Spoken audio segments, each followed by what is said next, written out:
Hi, so in today's video I'm going to explore what lenses to take away on holiday. So I've got a holiday coming up at the end of July. It's lovely out here in the garden. I hope the weather stays like this. But yeah, so what do you take away on holiday? I find that a real dilemma, so I don't know what you do when you go away on holiday and how you make your decisions about what lenses to take.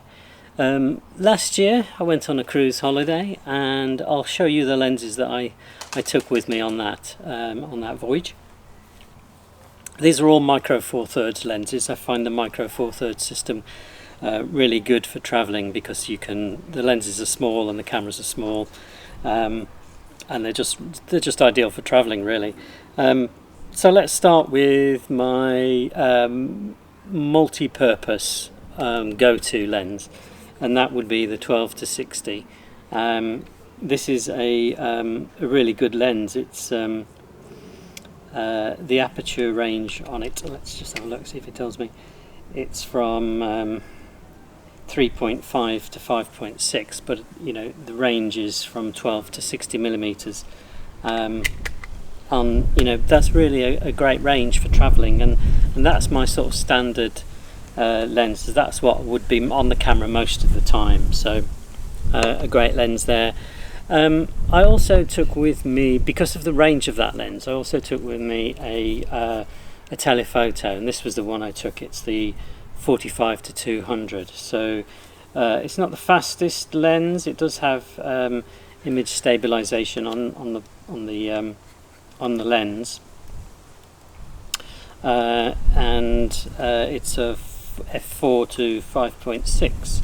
So it's not the fastest of lenses, but it's really good for taking photos of birds, for example. So and bringing the subject close to you. So the one thing that I would say about this lens that has an advantage over this lens is that the stabilization. With this lens and the G80, which I was using, you get dual stabilization. So the camera, you get the body stabilization of the camera along with the stabilization of the lens, so that allows you to handhold in low light, whereas with this one I think it's either the lens or the body of the camera, so the stabilization isn't as good with that lens. What else did I take? I think I took this one as well, actually. So this is the Olympus 40 to 150. So this gave me a bit of extra reach than the 12 to 60, but it wasn't as heavy and bulky as the 45 to 200. It doesn't quite go to 200, but the 150 is quite good. What I like about this lens is that it's so light and small. This is the f4 to 5.6R. Now you can get a 40 to 150 Pro version of that lens, which is really, I think, a bit sharper than that one. So, and the only other lens I took with me, I believe, if my memory serves me rightly, was this one. I'm missing one, aren't I? Actually, I think I took this one as well. I think two more.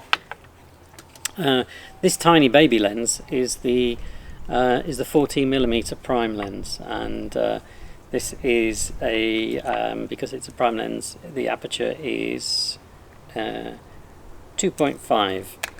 So that's a really nice wide angle. I think I would like to get the 20mm version as well, but the 14mm version gives you a great wide angle, great for interiors, and it's obviously at f2.5 it's quite a wide aperture, so in low light it's really good. The only other lens I think I took on holiday last time was this one. It's a manual fisheye lens made by Samyang, and it's a 7.5mm f3.5 lens, but because it's manual focus, focus is really sort of set to infinity, so you don't really have to worry too much about getting the focus right. But I think it's quite a sort of, it's a fisheye lens, so it will work in some situations. It won't work all the time. So that was more of a specialty lens. I popped that on if I was thinking of a particular shot I wanted to get that would suit wide angle. I'll show a few. I'll show a few of the images I've shot with these lenses. So how many is that? So that's 5 lenses I took with me, and potentially I've got another 5 lenses that I didn't take with me. Some of these I bought more recently than I had when I went on holiday. So I think probably all apart from one is more recent. So I wouldn't have had the choice of taking these. This one is the kit lens for a micro four thirds body. It's a 14 to 42 millimeter. I didn't feel I needed to take a kit lens because of the other lenses I had, and this one is another multi-purpose lens. It's not the fastest. Again, it's f3.5 to 5.6.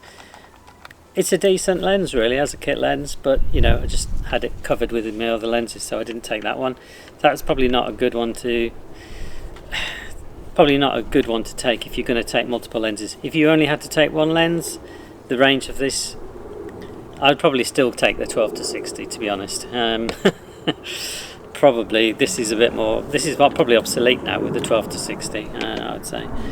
What else have I got here? So this one is a really good low light lens. It's the 45 millimeter Olympus. It's a 1.8, and because it's a 1.8, it would give you really nice wide aperture shots, close-up shots, and yeah, it's really good in because it's 45 millimeter. It's kind of yeah, it's quite a good distance for portraits and things like that. So I would definitely take that one, I think, next time. Probably also this one as well. This is a 30 millimeter macro lens, another Olympus lens. This one is f3.5, but it does have that macro capability. So you're going to get it's maybe one of those more specialty lenses. It will allow you to get up close to subject. So depending on where you're going and the you know, the types of shots. I like variety, I think, in my shots, so that one would give you some good options in terms of variety. I've got 2 more lenses here. This one is always a contender. This is a 12 to 50 millimeter, and it has one of the nice things about this, it also has macro features, but it also has a electronic zoom as well. So this one is probably quite good for video, I would say. So if you're going to take some regular video shots, a 12 to 50 is going to be good. Has this kind of clutch on the lens to swap between manual and electronic zoom. It's a good all-rounder. What's the aperture range? f3.5 to 6.3. So if I was, yeah, that one's okay for video, I think, and particularly for pull shots and so on, pull focus and things. So the last lens here is the 75 to 300, and obviously with the 300 you get good reach. It's a telephoto. It's actually got a polarizing filter on at the moment, I believe. Yeah, it's 4.8 to 6.7. Obviously it's not going to be for everyday use, but for shots where you need to bring your subject closer to you, then that's going to be a good choice. So much choice, in fact. Do you take them all on holiday or not? You know, that's the question. What's your limitation in terms of what you can carry onto whatever mode of transport you're going on? So I think I'm no further forward really in deciding. And this is the problem I always have. How many lenses do you take? Do you take them all? It's probably getting too many to take, isn't it? Yeah. Let me know what your thoughts are in the comments. Thanks for watching.